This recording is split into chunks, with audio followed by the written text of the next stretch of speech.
আসসালামু আলাইকুম। আন্তর্জাতিক টিভি নিউজে আপনাকে স্বাগত। শুরুতেই জানাবো আমাদের হাতে থাকা সর্বশেষ গুরুত্বপূর্ণ আপডেট যুদ্ধের সংবাদ, এরপর বিস্তারিত। বাংলাদেশের সর্বশেষ গুরুত্বপূর্ণ আপডেট সংবাদে আপনাকে স্বাগত। শুরুতে সংবাদ শিরোনাম, পরে বিস্তারিত।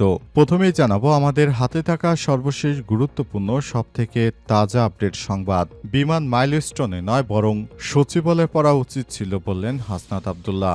জনপ্রশাসনে অনিয়ম ও দুর্নীতির সমালোচনা করে জাতীয় নাগরিক পার্টি এনসিপির দক্ষিণ অঞ্চলের মুখ্য সংগঠক হাসনাত আব্দুল্লাহ সম্প্রতি বিমান দুর্ঘটনা প্রসঙ্গ টেনে বলেছেন, বিমান মাইলস্টোন স্কুলে না পড়ে বরং সচিবালয়ে পড়া উচিত ছিল, তাহলে দুর্নীতির মূল জায়গাটাতেই আঘাত করা হতো। আজ বাংলাদেশ পাবলিক সার্ভিস কমিশন পিএসসির সঙ্গে এনসিপির প্রতিনিধি দলের বিসিএস পরীক্ষার অগ্রগতি বিষয়ক আলোচনা শেষে তিনি এসব কথা বলেছেন। এরপর জানাবো ক্ষমতা ছাড়ার আগেই যা যা করতে চান উপদেষ্টা মাহফুজ আলম। ক্ষমতা ছাড়ার আগেই on house, on media policy এবং সাংবাদিকতা সুরক্ষা আইন, সাংবাদিকদের ন্যূনতম বেতন নির্ধারণ, অনলাইন পোর্টালের জন্য নীতিমালা এবং যেসব পত্রিকা ছাপা হয় না তাদের বিরুদ্ধে ব্যবস্থা নিতে চান বলে জানিয়েছেন তথ্য উপদেষ্টা মাহফুজ আলম। এদিকে বিমানবন্দর রেল স্টেশন থেকে ৮টি বিদেশি পিস্তল সহ গ্রেপ্তার ৪। বিমানবন্দর রেলওয়ে স্টেশনে বিশেষ অভিযান চালিয়েছে সেনাবাহিনী। অভিযানে রাজশাহী থেকে ছেড়ে আসা বনলতা এক্সপ্রেস ট্রেনের একটি নির্দিষ্ট বগিতে তল্লাশি করে ৮টি বিদেশি পিস্তল, ১৬টি ম্যাগজিন, ২৬ রাউন্ড অ্যামুনিশন, ২.৩৯ কেজি গান পাউডার এবং ২.23 কেজি প্লাস্টিক বিস্ফোরক উদ্ধার করা হয়েছে। জানাবো ৩৫০০ ডাক্তার নিয়োগ চূড়ান্তর পথে বললেন স্বাস্থ্য উপদেষ্টা। মানুষের সুচিকিৎসা সেবা প্রদান এবং স্বাস্থ্যসেবা নিশ্চিতে সরকার ইতিমধ্যেই ৩৫০০ ডাক্তার নিয়োগ চূড়ান্তের পথে রয়েছে বলে জানিয়েছে স্বাস্থ্য ও পরিবার কল্যাণ মন্ত্রণালয়ের উপদেষ্টা নূরজাহান। প্রিয় দর্শক, সর্বশেষ জানাবো নিউ ইয়র্কের মেয়র নির্বাচনে ভোট গ্রহণ শুরু, এগিয়ে মামদানি। মার্কিন যুক্তরাষ্ট্রের অন্যতম আলোচিত ও গুরুত্বপূর্ণ নির্বাচন হিসেবে বিবেচিত নিউ ইয়র্ক সিটির মেয়র পদে আগাম ভোট গ্রহণ শুরু হয়েছে। সম্প্রতি জরিপে জোহরান মামদানি উল্লেখযোগ্য ব্যবধানে এগিয়ে আছেন। আজ কাতার ভিত্তিক সংবাদ মাধ্যম আল জাজিরার এক প্রতিবেদনে এই তথ্য জানানো হয়েছে। প্রিয় দর্শক, এতক্ষণ শুনছিলেন সংবাদ শিরোনাম, এবারে বিস্তারিত। তবে তার আগে বন্ধুরা, অনুরোধ থাকবে এই সংবাদটিতে একটি লাইক দিন। এই চ্যানেলে আপনি নতুন হয়ে থাকলে আমাদের সংবাদটি দেখতে দেখতে চ্যানেলটি সাবস্ক্রাইব করে রাখুন। কমেন্ট করে বন্ধুরা আপনার মূল্যবান মতামত জানিয়ে দিন আপনি বিশ্বের কোন দেশ থেকে বা বাংলাদেশের কোন স্থান থেকে আমাদের সংবাদটি দেখছেন এবং শুনছেন। আর বন্ধুরা, সংবাদটি আপনার সোশ্যাল মিডিয়া ফেসবুকে শেয়ার করে বন্ধুদেরও দেখার সুযোগ করে দিন। এবারে বিস্তারিত। বিমান মাইলস্টোনে নয় বরং সচিবালয়ে পড়া উচিত ছিল বললেন হাসনাত আব্দুল্লাহ। জনপ্রশাসন মন্ত্রণালয়ে অনিয়ম ও দুর্নীতির সমালোচনা করে জাতীয় নাগরিক পার্টি এনসিপির দক্ষিণ অঞ্চলের মুখ্য সংগঠক হাসনাত আব্দুল্লাহ সম্প্রতি বিমান দুর্ঘটনার প্রসঙ্গ টেনে বলেছেন, বিমান মাইলস্টোন স্কুলে না পড়ে বরং সচিবালয়ে পড়া উচিত ছিল, তাহলে হয়তো দুর্নীতির মূল জায়গাটাতেই আঘাত করা যেত।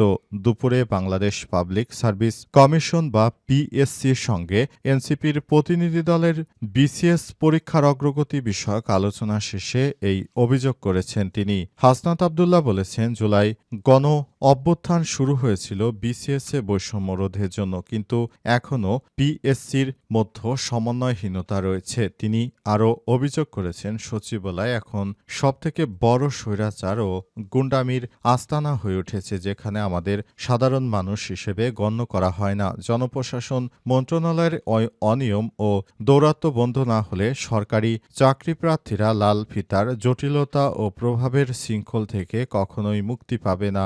এটি আমাদের জন্য এতই দুর্ভাগ্য। জনপ্রশাসন মন্ত্রণালয়ের কর্মকর্তারা এখনও পদপদবি আর পোস্টিং নিয়ে ব্যস্ত। চাকরি প্রার্থীরা তাদের অগ্রাধিকারের তালিকায় নেই। এই অদক্ষতা ও উদাসীনতার কারণে তরুণ প্রজন্মের মধ্যে ক্ষোভ সৃষ্টি হচ্ছে। তিনি আরও বলেন, পিএসসি আন্তরিকভাবে সংস্কারের চেষ্টা করছে।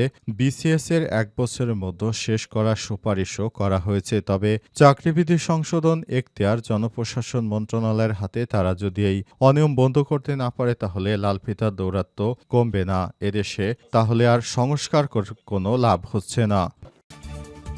ক্ষমতা ছাড়ার আগেই যা যা করতে চান উপদেষ্টা মাহফুজ। ক্ষমতা ছাড়ার আগে on house on media policy, সাংবাদিকতা সুরক্ষা আইন, সাংবাদিকদের ন্যূনতম বেতন নির্ধারণ, অনলাইন পোর্টালের জন্য নীতিমালা, যেসব পত্রিকা ছাপা হয় না তাদের বিরুদ্ধে ব্যবস্থা নিতে চান বলে জানিয়েছেন তথ্য উপদেষ্টা মাহফুজ আলম। আজ Dhaka reporters unity meet the reporters অনুষ্ঠানে সব কথা বলেন তিনি। তথ্য উপদেষ্টা বলেন, সংস্কার কমিশন থেকে ২৩টি আশু বাস্তবায়ন প্রস্তাব তোলা হয়েছে। মন্ত্রণালয় পর্যবেক্ষণ থেকে আমরা জানতে পেরেছি এসব বিষয়গুলো। তিনি নির্বাচন এর আগেই তিনি দায়িত্ব ছেড়ে দিতে চান এবং নির্বাচনের আগে তিনি স্বতন্ত্র পদপ্রার্থী হিসেবে নির্বাচনে তিনি তার জেলার ১ নং আসন থেকে নির্বাচন করার জন্য জানিয়েছে তার ভাই। তবে তিনি আদতে এনসিপিতে যোগ দিবেন কিনা সে বিষয় নিয়ে কেউ কথা বলছে না, এমনকি তার পরিবার থেকেও এ বিষয়ে কেউ কোনো কথা বলতে পারেনি। তাই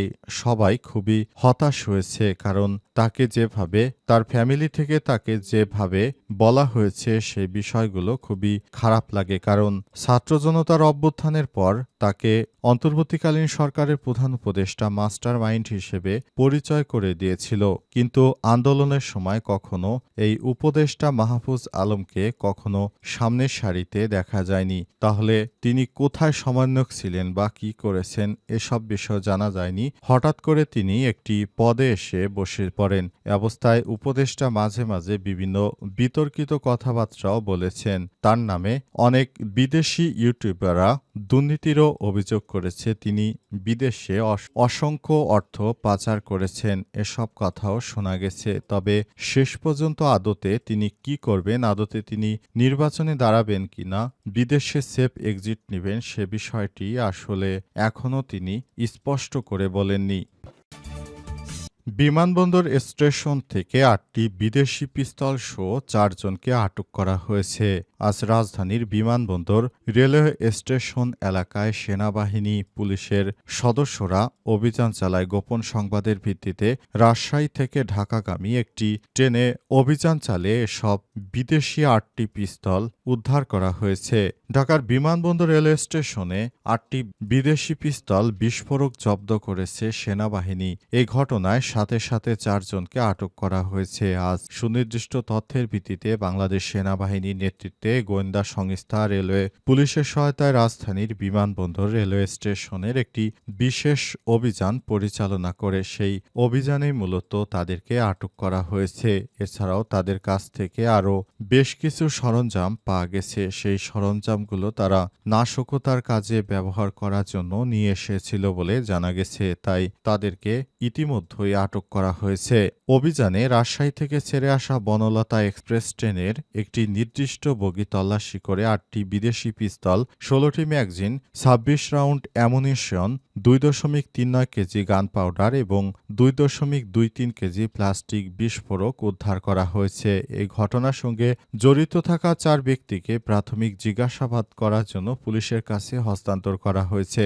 আন্তঃবাহিনী জনসংযোগ পরিদপ্তর আইএসপিআর এর এক প্রেস বিজ্ঞপ্তিতে এই তথ্য জানানো হয়েছে।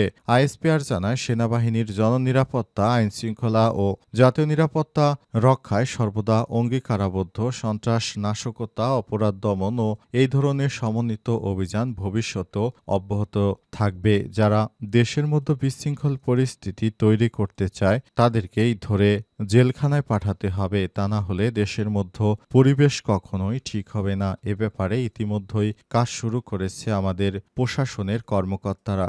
যার কাছে এই ধরনের বিদেশি পিস্তল সহ অস্ত্র পাওয়া যাবে এবং যারাই দেশের মধ্যে নির্বাচনের আগে অস্থির পরিবেশ তৈরি করতে যাবে তাদেরকে সেনাবাহিনী ছাড় দেবে না। সেনাবাহিনীর সদস্যরা তাদেরকে তিলে তিলে মারবে। সেনাবাহিনী সক্রিয় অবস্থায় রয়েছে। যে কোনো নাশকতা তারা প্রতিহত করার জন্য সর্বদা প্রস্তুত রয়েছে।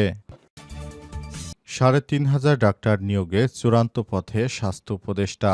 মানুষের সুচিকিৎসা সেবা প্রদান এবং স্বাস্থ্যসেবা নিশ্চিতে সরকার ইতিমধ্যে ৩,৫০০ ডাক্তার নিয়োগ চূড়ান্তের পথে রয়েছে বলে জানিয়েছে স্বাস্থ্য ও পরিবার কল্যাণ মন্ত্রণালয়ের উপদেষ্টা নূরজাহান বেগম। তিনি ইতিমধ্যেই ৭,৫০০ ডাক্তারকে বিভিন্ন পদে পদোন্নতি, ৩,৫০০ নার্স নিয়োগ দেওয়া হয়েছে। এছাড়াও স্বাস্থ্যকর্মী ও প্রয়োজনীয় লোকবল নিয়ে কাজ করা হচ্ছে। রোববার ঢাকার সিডাপ মিলনায়তনে from evidence to forward mid term reflection on health SDG progress in Bangladesh শীর্ষক এক কর্মশালায় প্রধান অতিথির বক্তৃতায় তিনি এসব কথা বলেন। স্বাস্থ্য উপদেষ্টা বলেছেন, ২০৩০ সালের মধ্যে টেকসই উন্নয়নের লক্ষ্যে সরকার কাজ করছে।